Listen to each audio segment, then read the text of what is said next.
مقتل جندي مصري بتبادل لإطلاق النار مع قوات إسرائيلية في رفح.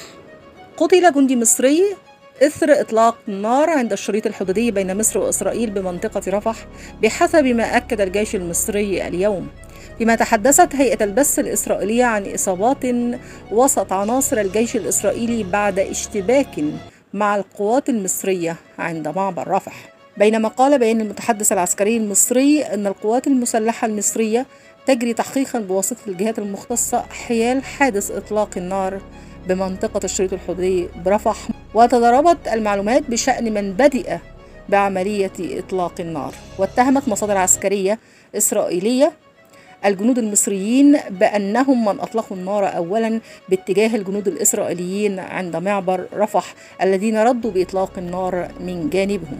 ويأتي الحادث وسط توتر في العلاقات بين مصر وإسرائيل على خلفية